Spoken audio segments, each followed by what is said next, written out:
Hello, everyone, and welcome to the JT and the Jersey Jewel Show. How are you guys? What's up? How you doing? I'm all right. Why? What'd you hear? Listen, I won't say it on air. Makes me very nervous. Okay, we'll talk later. I'll tell you all the rumors later on. Something to clap about? What? I hope not. Yeah. So did we just do this a couple of weeks ago? Yeah, we did. Wow, seems like 2 weeks ago. All right. Nice. All right. Well, good.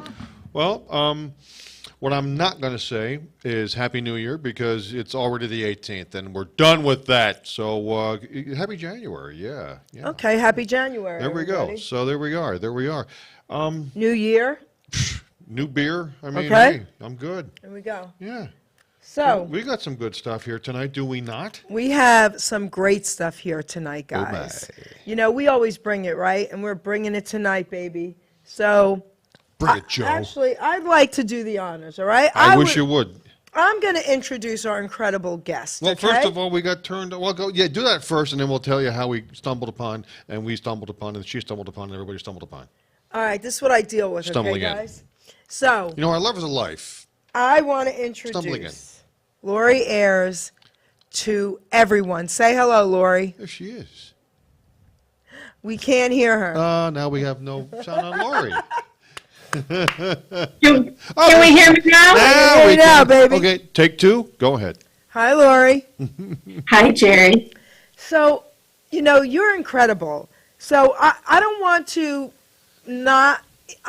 to introduce you improperly. I want you to tell everyone who you are.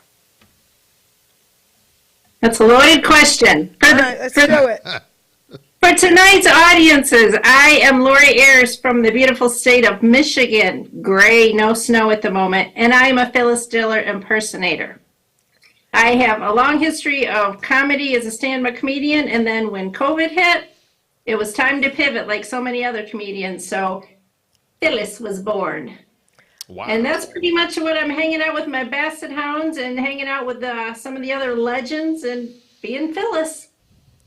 So what do you think, John?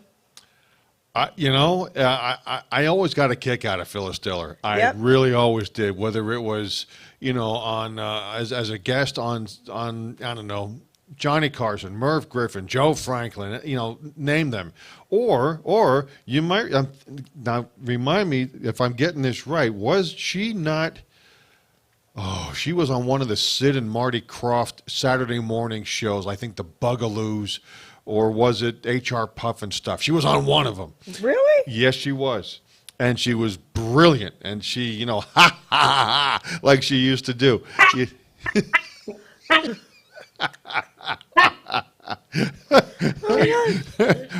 And my Grammy had a neighbor 3 doors up who her hair always reminded me of Phyllis Diller. When I was a kid, I said to my mother one time, "Mom, why does Mrs. Gordon have hair like Phyllis Diller?" "Shh, don't say that. She's old." How old would Phyllis Diller be? She was born in 1917, so you didn't tell me there was going to be math to be here. Whoa. She died in 2012 at the age of 95. Wow. Whoa. Wow. She spent 47 years in comedy. Wow. So wait, she lived to 95 years old? 95, she died with a smile on her face. Wow. So she'd be 104 if she was born later in the year, or 105 if she was already having a birthday. She's a July baby. So 104. Wow. That's beautiful. Oh, you're doing the math. Well, my uncle was a 1917 baby, as was JFK there. Let the word go forth that JFK was, of course, a 1917 there. Yeah. So, you know what? Before we start the interview, let's give a shout out to Angelo Capone, Jerry Lewis, because he's the one who introduced you to me, right? Hey, lady! I was gonna say, so you could say that. Damn it, you took my line. That she introduced you to this lady. Okay, there you go. Thank you, Angelo. Thank we you. love you. Thank you, Angelo. So there it is. let's talk about your incredible career. Wait, can you give us a little something first? Well, it was kind of funny is I like to be introduced as the Madonna of the Geritol set. And then here we go. Let's slide right into it. I don't let that Madonna scare you. The only time I grab my crotch is if it's falling off. And at my age, it could. You know, you're old when your walker has an airbag. And your favorite drink is Metamucil. When your fantasies consist of Bob Barker and Dick Van Dyke. If I have my face pulled up one more time, it'll be a cesarean. It's been pulled up more time than Jeffrey Epstein's pants. Contraceptives for old people, nudity. Condoms should be called software. Oh my God. You're giving him material. I just want you to know. Thank you. So, all right. I have to ask, and then you can ask. All right. I have to ask this question because I'm fascinated with impersonators, impressionists. I love it all. Okay? Tribute artists. I love it all. When did you decide this is who you wanted to be? Well, it took an interesting journey to get here. Back in the 80s, when I first started doing stand-up comedy, I know I don't look that old. Like I said, I've got a few scars and a few facelifts here. Started comedy in the 80s, and that was with character comedy. So I did kind of the Carol Burnett characters, the bag ladies, and I was an earthquake doing telegrams. So that started, 30, 40 years ago. Wow. Then I kind of took comedy, character comedy a break for a while, did stand-up comedy. Oh. And it wasn't until 2020 when COVID hit and they said, oh, sorry, the world shut down. And I was never in the bar circuit. I didn't do comedy clubs and bars. Instead, I went the corporate route, big conventions. Yeah. And when all of a sudden there were not 10,000 people meeting in Vegas, it was like, well, let's see what's on Netflix. What are we going to do now? So then I started to pivot a little bit and I got hooked up with the celebrity impersonator community. And it was like, this is a thing. This is a real thing. And it was such a natural fit because of the comedy career that I had had, plus the character comedy that I started in the 80s. So before Phyllis came about, I started initially with Lucy. I'm actually a natural redhead. So Lucy fit in real well. I did that for a while. Then I ran into some copyright issues. Oh. Whoops. Yeah. Wait. I have to ask. So, I Love Lucy. Everybody is gone. The Lucy Show. Here's Her Lucy. family is not gone. And you ran into copyright issues. They don't want you to keep her alive? Bingo. Continue. All right. Yeah. Yeah, and CBS and Paramount own the rights to the show I Love Lucy, and they own the rights to Lucy Ricardo. And Lucy Arnaz is not approving anybody for licensing. That's not bashing her. I mean, that's just the way it is. And, I had people say, I'm doing it anyway. Other people are doing it. And as much as I like to be a rebel, I have to respect somebody's wishes too. And just because somebody else does something doesn't mean it's right. And when I do something, I don't know if you can tell, but I like to do it big. So it was kind of hard to be Lucy and not tell anybody. Can you give us a little I Lucy? still do her. Wait, can you give us a little Lucy real quick? No. Okay. I can do Vitamina Benjamin, but I tell you what, Jerry, with the thing with impersonating, it's really about channeling. Oh, It's not okay. about just dressing up like a Halloween costume. Gotcha. And so I know I'm kind of digressing a little bit. We Can got you Phyllis see? tonight. We'll do Lucy another night. Yeah, very maybe. cool. I love it. Yes. I want to show you something. This orange hat here. That orange hat belonged to Phyllis Diller. I knew you were For going to real. say that. That's so cool. Oh, Right on. And so when I was talking about channeling this afternoon before the wig went on, I was wandering around in my orange hat because impersonating is really about embodying and just becoming. In fact, my Phyllis show is called Being Phyllis. Nice. So it's like I have to get into the headspace, and that's why I kind of just blew you off. on No, Lucy. that's fine. I get I it. do a vitamin to Benjamin thing, but then No, I get it. Wow. Yeah, so it's really about channeling it. So I did Lucy, and then when I kind of had put the kibosh on Lucy, it's like, well, let's pivot here. This is all about, you got to just keep pivoting. So then I did Jen Psaki, the former White House press secretary for a while, and then I had to circle back. But that was only because I looked like her. At the time, I had 13 inches of long hair, which was too hard to curl up as Lucy. So I went in and I got a bad haircut, and they made a bob. Yeah. And it was like, okay, I guess I look like Jen Psaki now. Or did she look like you? Let's ask that Yeah. question. See? I was born in 1917. She probably looks like me. Okay. But then when she went off the air too, and then when the political scene got so volatile, it's like, ooh, I really want to do this because it's fun, not Yeah. because somebody's going to be irritated if I say the wrong thing or support the wrong person. Right. So, and then I used to do way back Princess Di Oh. rest before in she peace. supposedly got dead, but as I aged, she didn't. So it was kind of like, your mom going in to pack Sun, trying to put on some tight jeans, and it's like, Ooh. yeah, Di's no longer, I can't really do it with these things going on. And then, so your original question was, how did Phyllis get born? Yeah. I don't remember the pivotal moment, but it was just like when Jen Psaki left the White House, it was again a moment of, well, what do we do now? And I grew up with Phyllis. Like you were talking, JT, I watched her on Laugh-In, and she did a cameo on Batman, and she was all over the place. Oh my goodness. Yeah. Game shows, talk shows. Oh, Yeah. yeah, Hollywood Square. She was the center square. Thank you. Yes. Oh, Get out of yeah. my head. Yeah. Yeah, and then I've had people say, because of this little thing here, well, when I run marathons, I usually win by a nose. But aside from that, Thank you. I kind of had the natural look to fit right in, and it's like, well, this is what I am supposed to be doing. Beautiful. Things didn't work out along the way so that Phyllis could be here today. Well, there it is.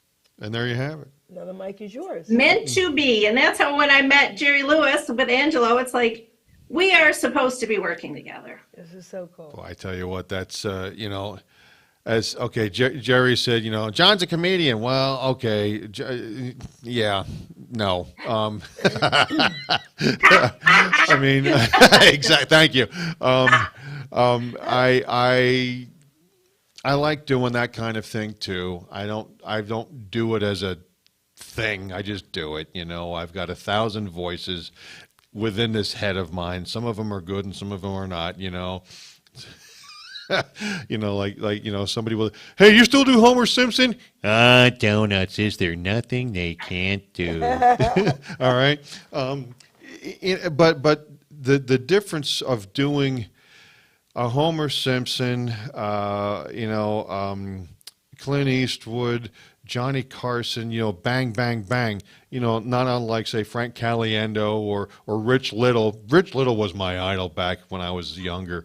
So talented. Oh my goodness, and until all of a sudden he wasn't. All of a sudden he got to an age to where he couldn't bend his voice like he used to. But he was brilliant. He was brilliant. I went and saw him down here at the Garden State Arts Center, now the PNC Arts Center off the Garden State Parkway here in beautiful Homedale, New Jersey. When I was probably 12 or 13, my mother took me. She knew. How? You mentioned about, literally, I would classify this as getting into character. Okay. Very much so. From a theatrical aspect, and I've dipped my toe into that through the years. It's been forever, but it's what's wrong with you, man? Shh, I'm getting into character. Knock it off. How typically long does it take you, or is it different every time, or what do you do to go from Laurie to Phyllis? Okay, great Well, question. a lot of it is the look, and again, it was such a perfect setup. I know you didn't mean to do it, Jerry, but with the whole Lucy thing, because I have to be her. Yeah. And so as far as even just like today, I did a quick TikTok as Laurie wearing my orange hat. And I said, this is behind the scenes. And even Phyllis, before she went on stage, even after all of the years that she went, she needed a good 5 minutes initially. And then it was at least 2 or 3 minutes silence. I don't need to talk to me. I need to get into the headspace. Yeah. Because for Phyllis, the clownish comedic that we saw on stage was not the real person. Really? And so to your question, I have to do the same thing. And I like to do it the day before. Like I will not, I'm sorry, the day of. No, I don't need that much time. I'll eat lunch and then I'm done for the rest of the night. Gotcha. And then the hat goes on and then I slowly start to just go, okay. And I watch lots and lots of Phyllis that night again. Right. Just so I can, and I repeat the joke. Of course, I know all of the jokes, but then I want to, ha ha ha ha, Yeah. And like the laugh is so hard to get. And truthfully, nobody will ever be able to replicate it other than the Phyllis. But Right. there was a whole, I don't know, a couple of weeks I worked on that a little bit. And at first it was like, and it's like, nope, that's too nasally. Right. It's like, it was like, nope, that's your grandpa smoking. So you had to just constantly practice, watch hundreds of hours and watch her mouth. Does she smile up? Does she smile sideways? Phyllis, excuse me. We have someone who's lost. I'm out there trying to find my kids. Right now, in He's the middle lost. of our show? He's lost. Oh, is that my girl right there that I had in my class in the 60s? Is that Phyllis Diller? Let her see your Sir. face. I mean, I don't know what's It's going my on here. Lady! See me now? Hi. Jerry, is that you? Is that you, Phyllis? I haven't seen you in so many years. And I was getting lost here. I didn't know where to go. Wasn't it? It was Bob Hope's funeral the last time I saw you. Oh, No? Was it? Maybe. Could be. How you feeling? How's everything? Oh, I had another facelift. Can you see my scars? Oh, I can see it from here. I can see it. But that's okay. You got to do that at your age. Like, look at me. I haven't got my teeth fixed because someone told me I don't need to. So I. Oh, no, you're gorgeous. You're Oh, gorgeous. thank you so much. So, how are you? It's so funny. I'm looking for a lady for the evening. I don't mean a lady of the evening. Lady for the evening. And here you happen to be. I can't believe this is such a coincidence. Is it a coincidence? You're very rude, sir. You're interrupting a show. Why don't you sit down at least? Oh, I'm very sorry. I was looking for my kid. Let me go here. Sit here Go with the kid. in this chair. All right, let me sit here. I mean, come on. Who are you? Let me explain who I am. I'm actually, my name is Julius Kelp, and I was Bring the mic. a professor back in the day, and I happen to have Phyllis as one of my students. And it's so nice to see you here and to be part of this, whatever this cockamamie thing is here. But that's fine.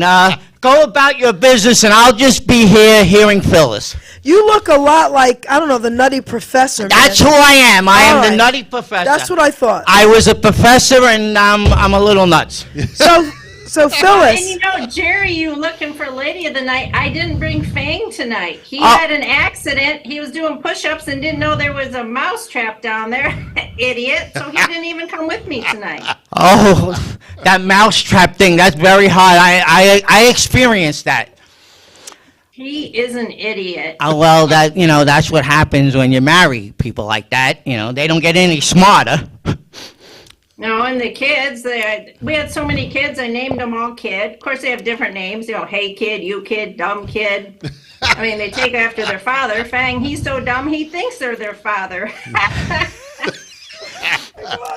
No, well, that's good. I see. I never got married. I couldn't. Nobody would ever take me serious. So I didn't. I've been single all these years.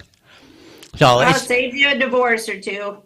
yeah. Well, I get that also called, "Hey kid, you dumb kid, you this kid." Now, I have to live with it. Like I said in my movie, if you remember my movie, Nutty Professor, you gotta accept who you are, because when you get up in the morning, this is the best you're gonna feel and the best you're gonna look. And I had to accept that, and that's what my message is to all people out there. Just accept who you are. Well, I guarantee you're not nearly as dumb as Fang. We were in the mall, and you know those signs that say "You are here"? He wants to know, how do they know? Then we got Very good. paranoid. We went to a second floor, and he said, how do they know I'm here now? Somebody's an idiot. Don't get married, Jerry. Don't. No, not at this point. No, this month I'm just gonna stay single and party it up, as they say. Woo! So before we... So what were you telling the people before Yeah, so I finish came in? finish talking before you were rudely interrupted. Yeah, so what were we talking about? We were talking Like about how how- we became Phyllis. Oh, No, and how you get into character and all that. oh, and- yeah. The other thing, and I got this from Phyllis. I have just spent hundreds of, literally thousands of hours, of course, watching all of her stand-up, again, like we were saying, to watch how her mouth goes and how her head goes and watching all of those mannerisms. Right. But I learned so much more by watching all of the video of interviews off stage. And my passion for Phyllis, even though I love comedy and I love being Phyllis, I want people to know who she was. She was literally the first stand-up comedian for females. And there's a lot of comics today that are like, was that the lady who was in Bug's Life or Scooby-Doo? And it's like, we owe this woman so much. Oh, wow. And one of the things that Phyllis said that I was able to bring with me, the gloves. On stage, you always see Phyllis in gloves. And for her, that was part of getting into character. And she said, look at clowns. Clowns always have gloves. Mickey Mouse has gloves. Right. So she never felt like she was ready. Once the gloves went on, then it was showtime, and then it was Phyllis. Wow. That's pretty interesting. I mean, you mentioned that what you saw or what you see when you still access her movies or videos or stand-up routines or what. I bet you can find them anywhere on YouTube and such. But what you see was not necessarily the person. I mean, I've heard that about numerous, I should say, people. I mean, like Don Rickles comes to mind. I mean, he was just so sharp-tongued, but he was, the loveliest guy, I understand, from one person or another who knew him, when he was not on. Okay, they got to meet him when he wasn't on. He was just this magnanimous. I mean, he would help people. Even like Rodney. There's another guy. Let me tell you. And a kid of mine, he scotch tapes his worms at the sidewalks to watch the birds get hernias. But there was a guy. He was a sad sack whenever you saw him. But he was always helping the younger comics, boosting them up. I mean, he was just very, very friendly and positive and helpful. How was, with that in mind, do we know how Phyllis was off camera or off the stage? I mean, you say that what you saw isn't what we got. What would... No, very much. Well, there was a couple of sides to her, and I actually know one of her former assistants, the travel secretary, too, so I got another chance. I dig deep when I need to get into character. And she was very, very particular. She liked to call it crisp. And so it was kind of like she didn't tolerate mediocrity. And that's partly, well, more probably than partly, that's why she was so successful. Right.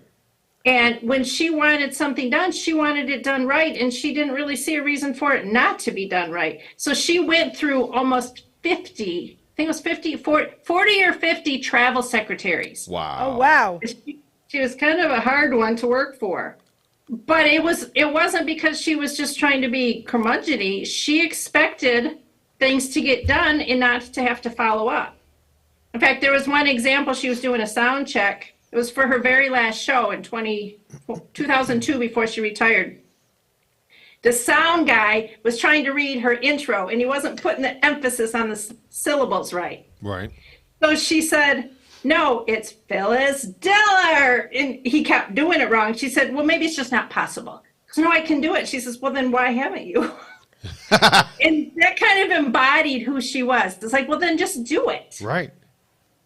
So And wait, I like people like that. You know where you stand. I have a question for you. Okay, so everyone, like what John was saying about her as a person, right? Other than that, was she, all right, so like, how can I say this, all right? Well, get me confused. All right, so this is what I guess I'm Yes, asking. Jerry. This is what I guess I'm asking. So that was her work personality. What was her everyday personality? There you go. Gotcha. Got She gave birth to 6 children. She Okay. lost one at a very young age. So some interviews she'll say that she had 5 children. But she was a mom and she didn't want to be a comic. It was her first husband who pushed her in it Oh. because he didn't want to work. And she kept saying, but what about the children? What about the children? So it was very important for her to be a mom. And she ended up having one special needs kid who needed a lot of attention and she didn't want to leave her. But so she was a grandma. She loved being a grandma. She loved being a mom. Had a very close relationship with Perry, her oldest son, who would come over for lunch quite regularly, and they played prank jokes on each other. Nice. She was very generous. She helped Joan Rivers, Roseanne Barr, all of the up and coming. She was there to support them and say, come on, Of I've course. paved the way. I will help you. Whereas sometimes at least I experienced in the comedian industry, people get a little possessive. And it's like, I've worked hard to be where I am. I'm not going to share all my information. And Phyllis was very generous, very generous. So that's what I needed to know as a mom myself. There you go. So I myself am not a mom. Just putting that out there. Now, I've been called a mother, if you yeah. know what I mean. Yes, from time to time. I could go with you with that. So What? wait, Nutty, do you have a question? Do you have a question, Nutty, you would like to ask Phyllis? Yeah, Phyllis, when you're going into character like myself, how do you prepare? We were kind of talking about that when you walked in here, Jerry, but I spent a lot of time, well, in my Phyllis room here. I mean, I've got the backdrops Phyllis. What else can we see here? I've got a couple of, I'm pointing with my cigarette. You can't really see my pointer here. But like all of her albums and those hats were hers, the wigs were hers. So I come into my pink room and I be with her. That sounds kind of weird, No, but it's really a matter of like I shut off Facebook, I shut down. It's like I'm not checking things, and like Jerry, I knew to watch for yours, but otherwise, it's like these messages are going to have to wait because I don't ever want to be. I take being an impersonator, tribute artist, lookalike, whatever keyword you want to call me. I just prefer to say being Phyllis. Phyllis is going to show up. I'm becoming Phyllis. So it's just really a matter of headspace. There's so much that goes on with mindset that I believe this is probably a whole nother show, but I don't let any garbage come in. Jerry, does that sound familiar, what she just said, how when you interviewed me about channeling Yes. in? Yes. She channels in. Yes. That's why I think we get along. Yes. We have a conversation that we don't have to press the issue. It's actually right there, right in front of us. We just talk and we know that we're channeling in. I agree. Yes. Perfectly said. There it is. So, okay, so Phyllis, off stage, what's your personality like? You're not Phyllis. I'm sorry, Laurie. What's your personality like off stage? Well, it's kind of interesting because I mentioned early on that I'm a natural redhead. So if you know any redheads, sometimes we're accused of being a little bit fiery with no filter. But I'm an empty nester, and so I spend time with my basset hounds. And since I have become home more often, it's real interesting that the more you're home, the more it's like, oh, I got to go out. You mean at night? So my personality, it's like I can tell you the latest. Yeah, I just took my gloves off. Laurie's back. Whoa! Yeah, well, my background, actually, comedy I started doing for fun. Obviously, I didn't go to college to get a degree in comedy, but I have degrees in criminal justice and business and homeland security, and I spent a lot of years as a professional lie detector. And Whoa. Wow. I trained some of the military and law enforcement and different people on how to. In fact, I'm sure there's a show for me to show I'm up later scared. with the redhead. I wrote Yeah, a book on how hello. to tell if people are lying. She's scaring me now. Yeah, I better shut up. I plead the It's fifth. kind of interesting because it doesn't bode well to make a lot of friends. You know, it's kind of like if you've ever known anybody who's a psychiatrist and you always feel like you're being shrunk. And how's that? And how does that make you feel? Wait, what? Very Yeah. good. So I'm really kind of a homebody and a loner for the most part. I mean, I'm more of an introvert, but I thrive off this environment. Yep. Like during COVID, I didn't do a lot of Zoom because that live audience is what I feed off of. And doing the crowd work and getting the energy from them. And instead of seeing a face or not seeing a face. Well, So I'm kind of two different people, maybe. Well, You are. not to interrupt, but that's the difference between a singer and what we do. If we don't get a reaction, we don't know how funny we are. Where a singer could just sing, he don't need a reaction. You get what I'm saying? See, when a person's singing with nobody there and they're watching like on a Zoom, you're taking it in actually like they're taking in the song and they're going through their memories and they're thinking about where they were and the tune is bringing them somewhere. Where comedy, they got to hear the or Oh, makes sense. All right. It's an instant because gratification. we'll be performing to dead wood like. It's an instant rush. So It's an that's instant why rush. people like us, who, my explanation for me and Laurie are, Phyllis, that as I've been preaching now, that you have the comedy clubs for the last 30 years doing their thing, and there's like 5 or 6 comedy clubs, people that come and do their comedy, and then you have these other shows with 5, 6 singers, and they go through their performance. People like me and her, we are an act. Right. We are before we start out performing and finish actually doing an act. That's what we want to walk away being remembered for, not the performance, but the act. Because singers could sing "Fly Me to the Moon." You could have 10 of them, but a person like Laurie doing Phyllis Diller, they got to remember her as Dillis, not as a comic. And that's the difference between what we do versus a stand-up giving a joke or someone acting in that joke. Wow. Yeah, makes So sense. it's rough for me and her. But me and Laurie, we coming together. We're gonna surprise the world. We're gonna we're gonna team up and put our own show This together. is so cool. Yeah, because we just figured if nobody likes it, we like each other. We'll just act towards one another and have There it fun is. with it. This is Well, cool. and I do want it to, I know this is the Mutual Admiration Society, but I need to give credit where credit's due with Angelo. There's a lot of impersonators who don't want to share information. And it's not like you're saying, open up your checkbook and let me see how much money you make. But as with anything, fees are kind of a big deal. And all I was like, when I knew what corporate comedians made. I had an idea what bar comics made, but the CI industry was a little bit different. And I'm like, okay, is this a $50 job? Is this a $5,000 job? Right. Can you, and Angelo was just so forthcoming and he told me everything that he was comfortable with and he shared. And it was like, there's room for everybody. And he and I work well together. We're not in competition. Right. So it's real interesting when you find somebody to work with who wants to work with you and who's open to saying, okay, we're hoping to get this much. We might get this. We're not going to leave the house for this. And it's like, okay, this is the information that is so helpful because sure, it's fun, but there's also time and expenses. And it's like, I'm not just going to a Halloween party here. I've right, got thousands of hours put into knowing who Phyllis is. That channel in.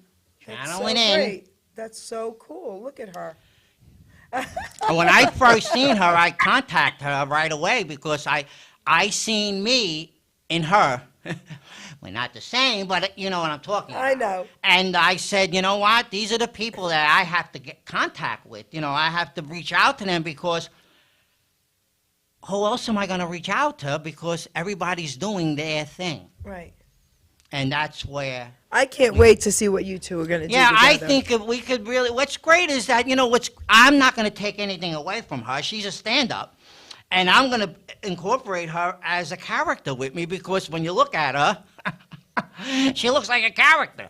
And that's all I need is a character. That's the difference. Wow. Hey, you guys, a fun story about my hair. Phyllis's hair.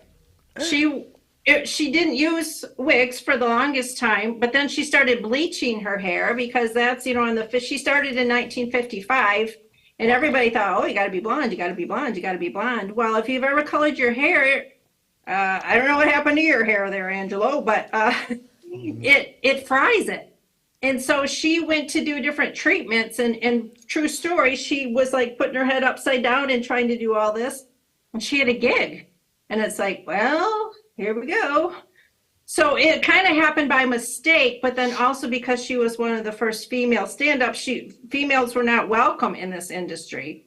So that's how she took on the clownish figure. She's like, okay, I need to stand apart. I need to, because she first started with long gowns, and then she tried to do like a housewife, like an everyday person, and none of that really landed until she came up with the short skirts and made jokes about her skinny legs and her hair and how ugly she was.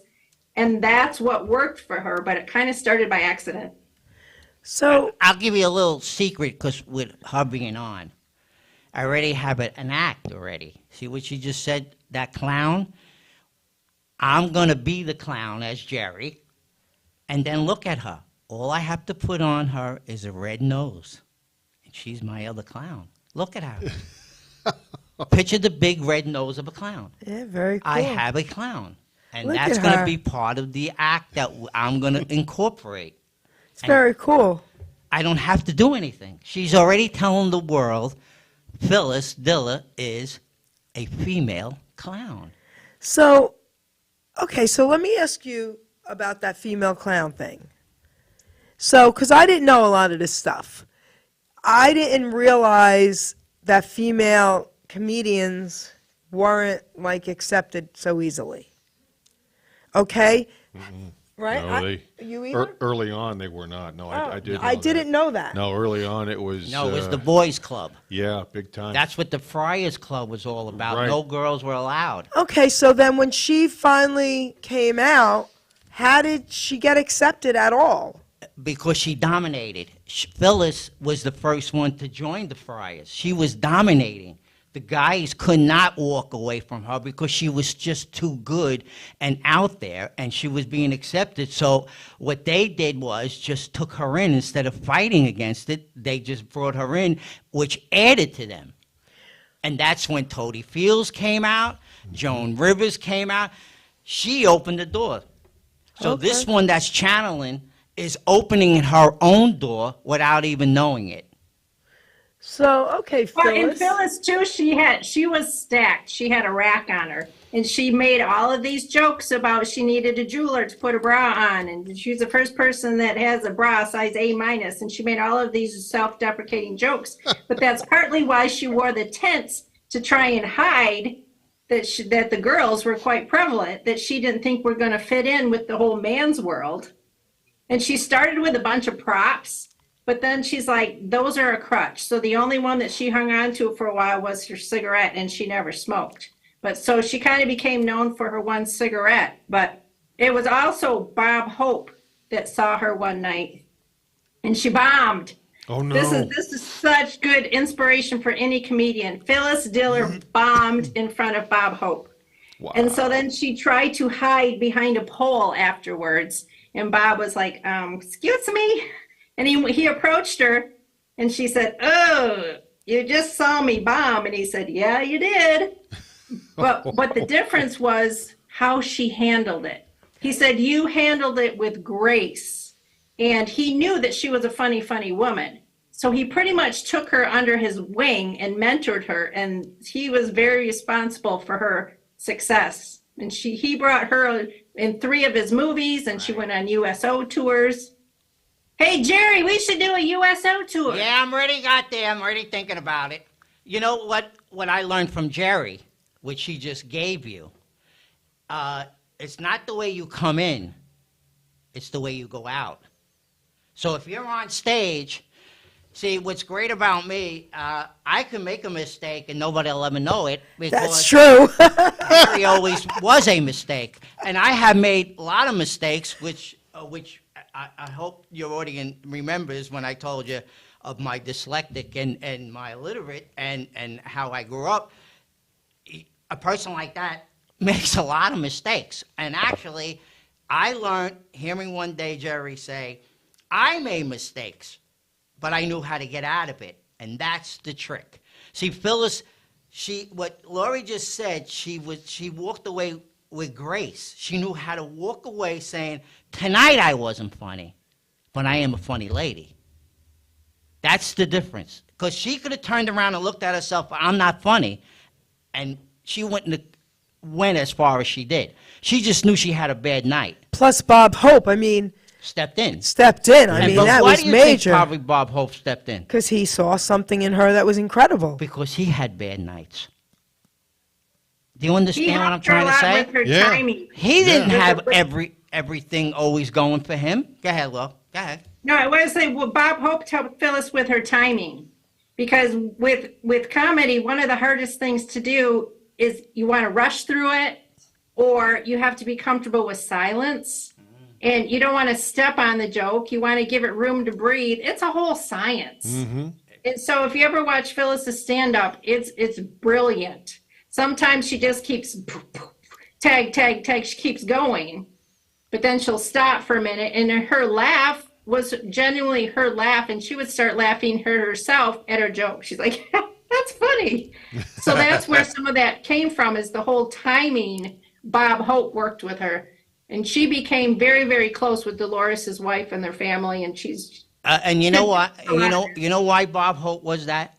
Bob Hope was a cue card guy. He was all about the script.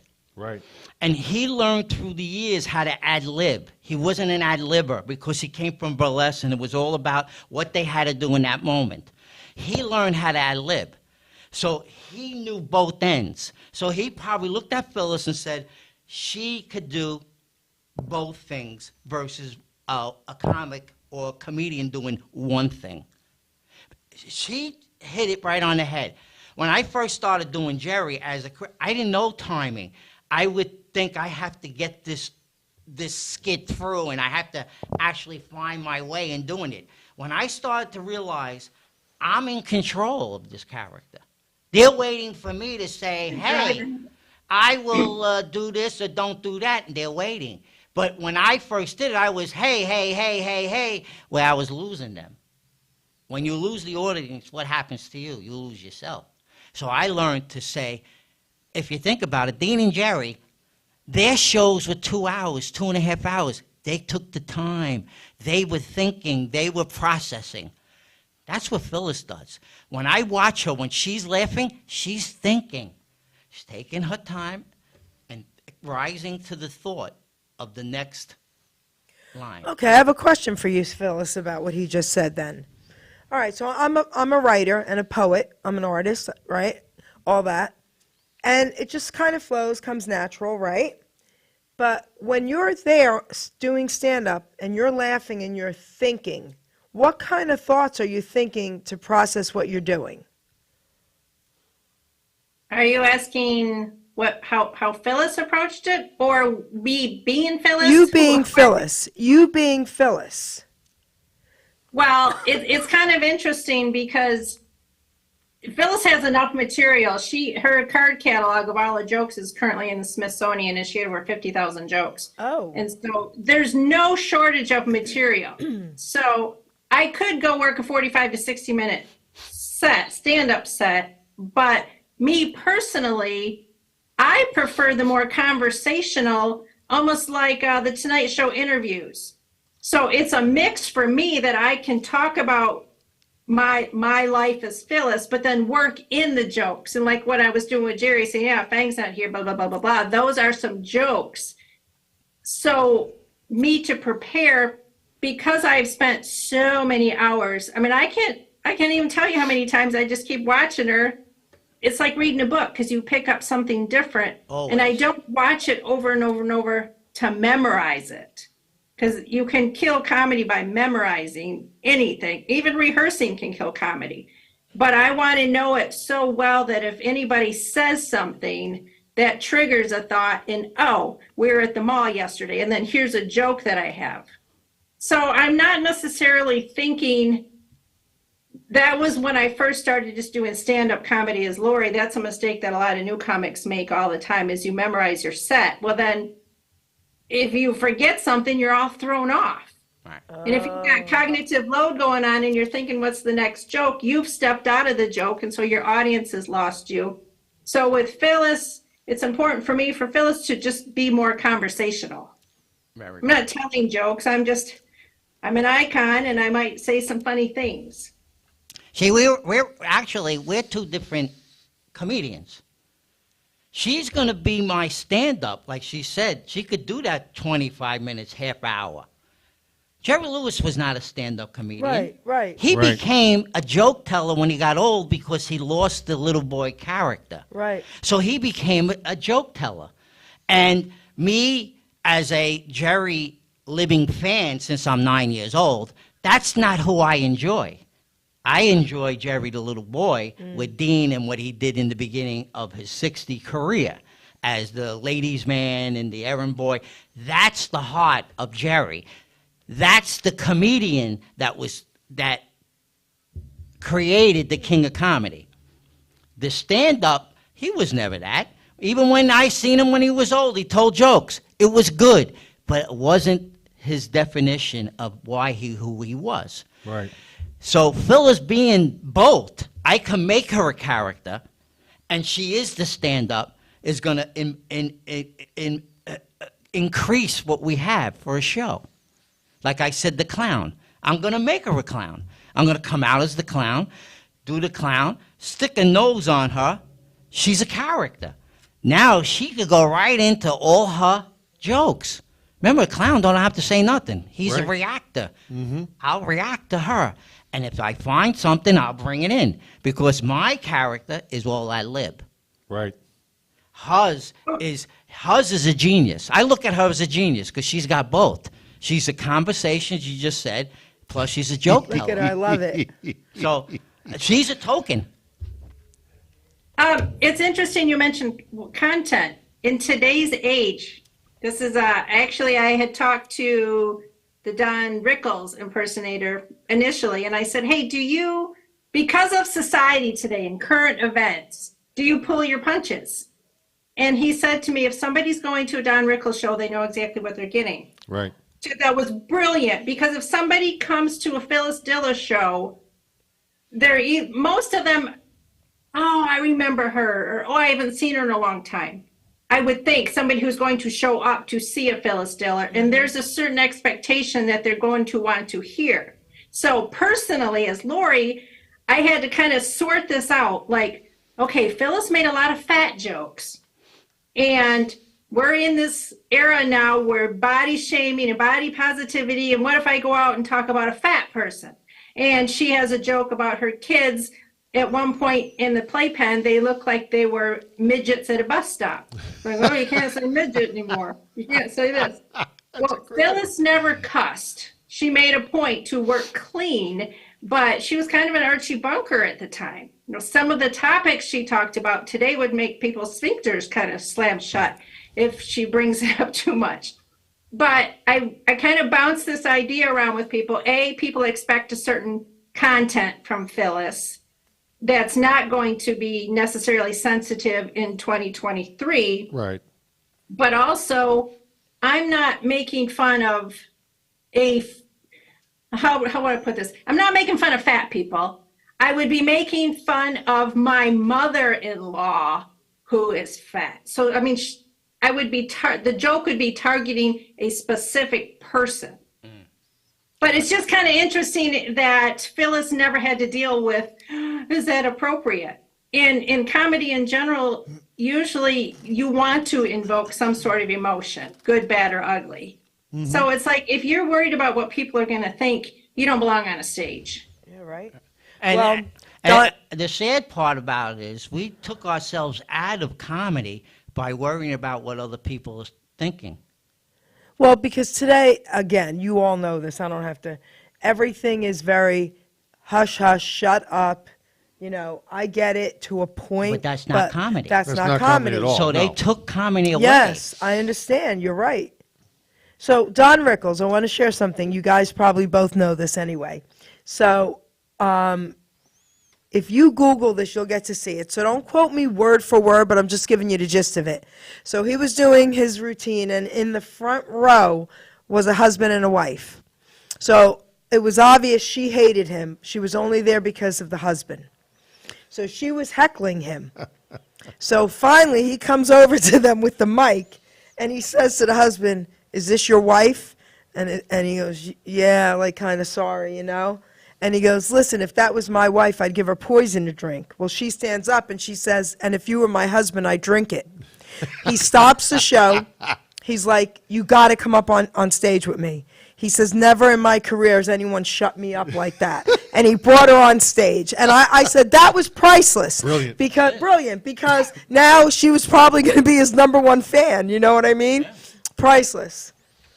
So. Great story. So what else do you want to tell everyone listening about you, who you are, Phyllis, and you know, what your thoughts are and what's happening? Well, I'm not going away. I feel like we've talked earlier that everything that happened in my life has brought me to this point. And Phyllis was a legacy. She made such an important impact on comedy in general that I do feel like it's my calling or my mission to keep her laugh and her life and her legacy alive. And as Angelo pointed out, it's a little challenging right now trying to figure out where exactly we fit in. But we're not going away. It was a great era. And so I'm all over social media right now, just trying to ramp up. You can find me at Impersonate Her, impersonateher.com. And there's all my social links. I mean, I'm on TikTok and I'm on YouTube and Facebook. I'm all over the place. And it's like, yeah, we get it. You're Phyllis. And it's like, well, you're going to have to keep hearing about it because she was far too important to make too much of an impact for me not to bring her back. What would you like to say? I'm just going through. I found you on Facebook, and I got to tell you, the Phyllis pictures are just fantastic. I got to confess, I'm a little smitten, Laurie. I got to tell you, okay. You know, it just. I love it. It's good. It's good, and you know, it's one of those things. And you mentioned that Phyllis basically retired as of about 2002. So it's been just a little over 20 years that she's not been visible, so to say. Okay, and you know, as one who grew up with, boy, it just seemed that, you know, every other day she was on another program. You know, whether it was one thing or another. 20 years goes by, and I don't want to say forget because that's not the right word, but you know what? Personalities like that, if they're not still maintained in whatever way, they kind of slide off to the side a little bit. It is so neat.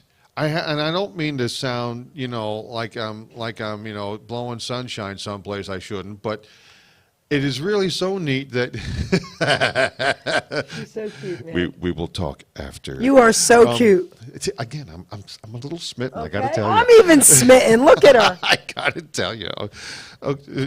Sorry, not really. It's really okay. Yes, he's the world's oldest 14-year-old uncomfortable. Oh, hi. Sometimes I get like that. It's really neat that this is what's going on with you, that, you know, the Phyllis Dillers of the world are remembered in such a very great way. You know, that the Don Rickles of the world continue to be remembered in such a very great way, like with your show. You know, The Jerry Lewises of the world are continue to, to get remembered in such a very great way. Everybody has a bad night, and there were people. I'm an old radio guy too. I've been in radio since 1982, and there are other people in radio nationally known who. Relative to it, like for a Jerry Lewis, as a matter of fact, who would get on there and they would put the bad mouth on Jerry when he was older, because he's just an old cranky guy. Nah, nah, nah. Well, if you get what you give, and a lot of times these people would not give the due. They wouldn't give the respect. They wouldn't give even a hint of a tribute. The Phyllis Dillers of the world, she broke ground, man. She was good. I'm smittenisms aside, it's very cool when Jerry said, hey, listen, here's who we have, here's who we're going to have, and here's what she does. It was an instant, emphatic yes. Yes. So what do you think? Should we have her on the show? Yes. So, But I again, I don't mean to ooze or gush or whatever, but there's that. But I love her. But it's fun. That's the bottom line. It's just fun. It's just fun. And thank you for the fun, because there's not enough fun anymore. no, there's not. There really isn't. One thing I do want to put out, I don't have anything worked out yet, but I want to send this out to Go ahead. Do it, girl. I think we need to have a Phyllis Fest. Ooh. Phyllis was born in Lima, Ohio in July, and it just seems like for July, if not 2023, then let's start planning for 2024. We need some sort of Phyllis Fest. And maybe that includes Jerry and Dean and some of the old classics. I don't know. I haven't worked out the details, but I think it needs to be more than just me. I don't know. I'm Phyllis Fest. I've got that going on, and I say I don't have any sponsors, I don't have any details, I don't have any locations, and none of that, because I believe that if and when it's supposed to happen, it will come together. But and just one other trivia, kind of interesting, Jerry Lewis and Phyllis Diller died on the same day. No. What? 5 years apart. 5 years apart. Wow. Same day, August 20th. Wow. August 20th. I'll be Isn't done. that wild? Wow. So, okay, how old was Jerry Lewis when he passed? 92, I believe. And she was 95. Wow. Okay. And my connection with August 20th is my father died August 20th. So there is something in the Right. signs of birth. I believe that. Yeah. And which I didn't really actually know for a long time, but Phyllis and Jerry were very close. They were very close. The difference with Jerry was, Jerry did everything on his own. Later in life, he hooked up with Carol Burnett, Phyllis.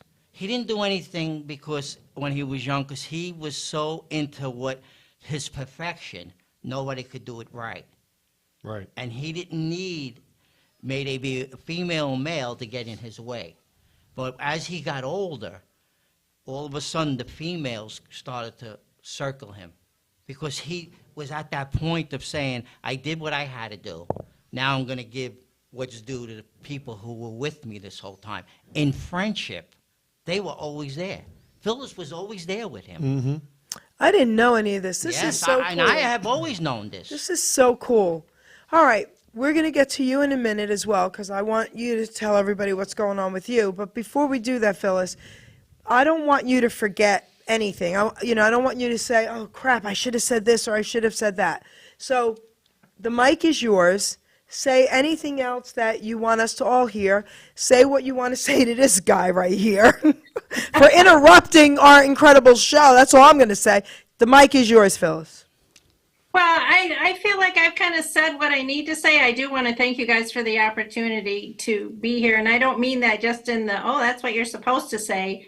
I'm just totally honored to have an opportunity to bring Phyllis outside of my pink room and outside of, my social circles. And I've got a couple of things in the works and I'm looking forward to that. But I just really believe Phyllis will be who and where and when she's supposed to be. I believe that with all of my heart. Amen, So I do too. I'm really grateful to have the opportunity to be here. And then to see Angelo, God, say what you want to say to this goofball. I can't imagine. It's kind of funny when I talk about him to people in a good way, but it's just kind of funny with impersonators because it's like sometimes I'll say Angelo, sometimes I'll say Jerry, and they'll be like, no, who's that? I'm like, okay, it's the same person, but you do have to try and separate. It's like, okay, Phyllis talks to Jerry, Laurie talks to Angelo, but I'm just so appreciative to have like-minded people because we are kind of cheese standing alone here a little bit, but I think we're both dedicated enough to know that we're not going anywhere, and this is exactly where we're supposed to be. Yeah, that's right. Well, I want to say something first to you, and then you can say what you want to say again, Absolutely. and try to hold in, all the. I make no guarantees. Okay, so, so we're honored to have you, and we mean that from the bottom of our hearts. I mean, I already know he feels the same way. And we personally, I'll thank her for you first, and then Oh, you could right. do your thing. All right, then you can do your nonsense, No drooling at the nonsense. mouth. I can't help it. I'm Listen, sorry. we want to thank you for being on our show because you are awesome, okay? You are awesome as Laurie, you're awesome as Phyllis, okay? I love you. I'm a fan now, okay? This guy obviously is. I want to let you talk to her, and then I want to say something about this guy here. Go ahead. Well, and I seriously am so glad to have you. Wow. See what you did? Are you happy? Are you happy now? Okay. I'm 14 again. Damn it. You wish. Go ahead. Yeah. Well, not 14, maybe 17, but I digress. No, I'm happy also to have had you to have on the show here.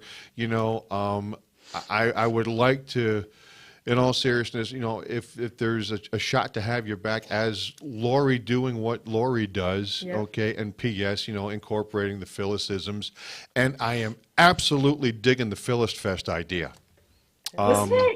That's something that when you mentioned that, it was like, someone just pulled back the bow and right in my head, and I don't know what that means right this I second. don't either.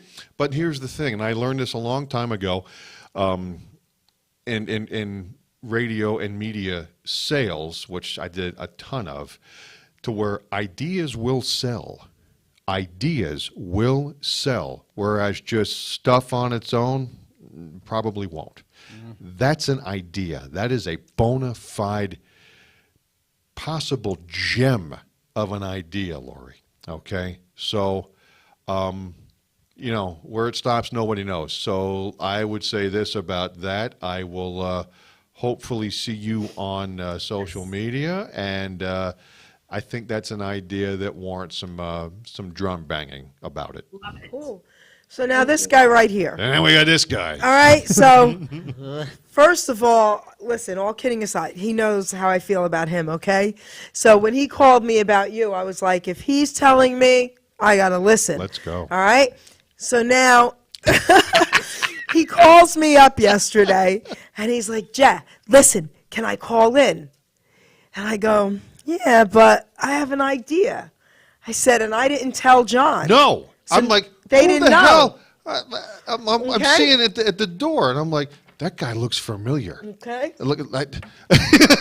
They didn't know, Laurie. So I said to him, listen, I'm going to tell you what time and everything, and you just come in like an idiot lost. And he did his whole thing, and I love you for this. Thank you, thank you, thank you. Brilliant. But I want you to tell everyone, honestly, what's up and coming, and tell them who you are.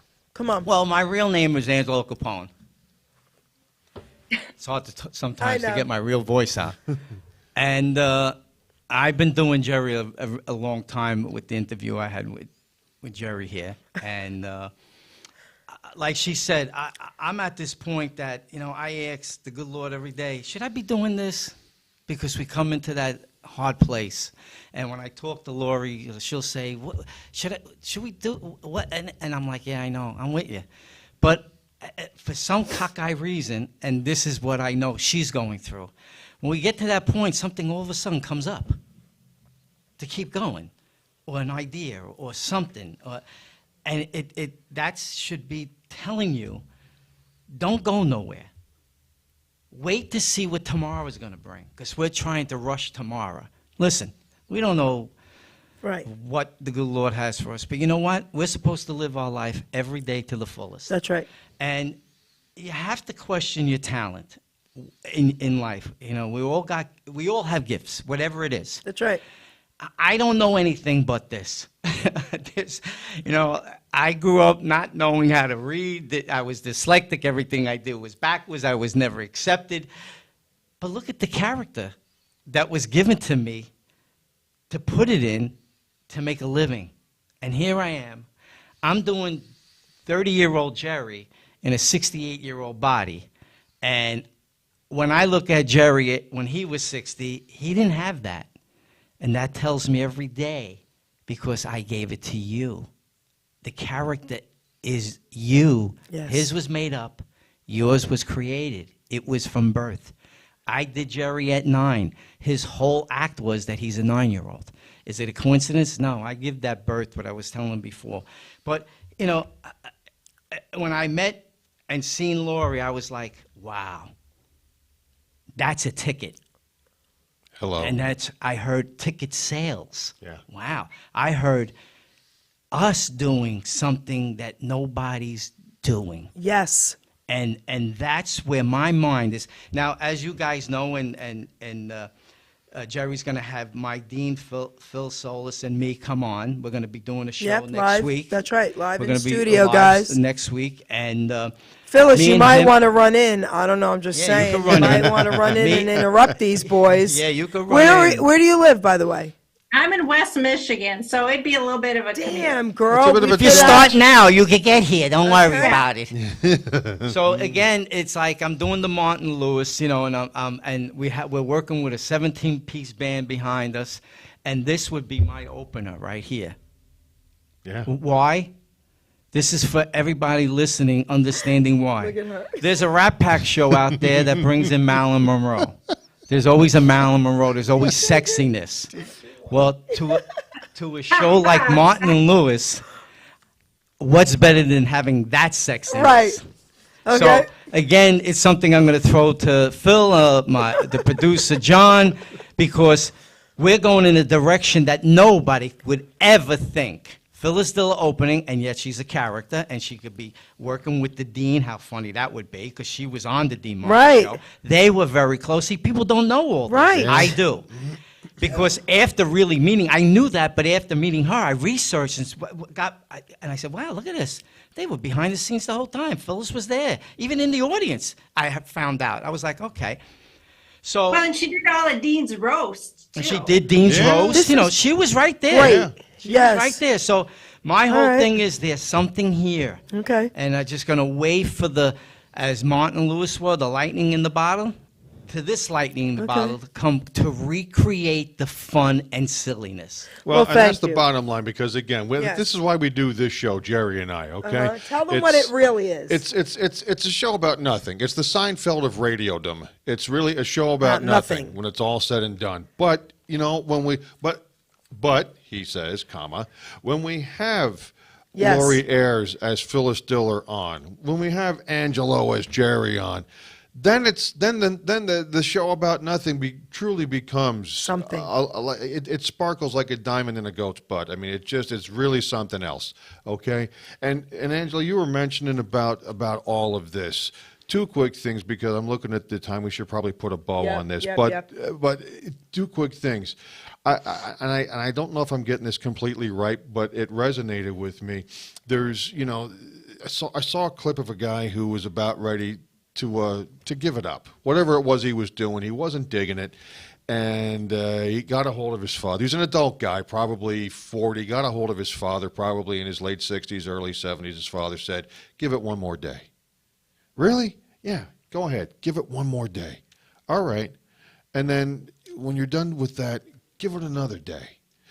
And on and on and on. By giving it all those one more days, Angelo, Laurie, you've got a opportunity. You've got a big thing. You've got, the world's your oyster, so to speak, right in front of you, Yeah. And the other thing that I got taught probably 25 years ago, and I've since imparted and taught to other people, and it works on many levels. Again, it was a radio sales thing, but it isn't just that. It's three things. Like the Hippocratic Oath for doctors. First, do no harm. Second, distinguish yourself in a good way, okay? And the third thing is utilize your partners. Whoa. Huh? Do no harm. How is fun and funny harmful? It is not. Distinguish yourselves. Okay, hello. All right? And right. utilize your partners. Right. There it is, Amazing. kids. There it is. That's the ball game right there. We hope you enjoyed it. So I want to thank everybody out there listening. Guys, go to the JT and the Jersey Jewel YouTube channel, Yes. okay?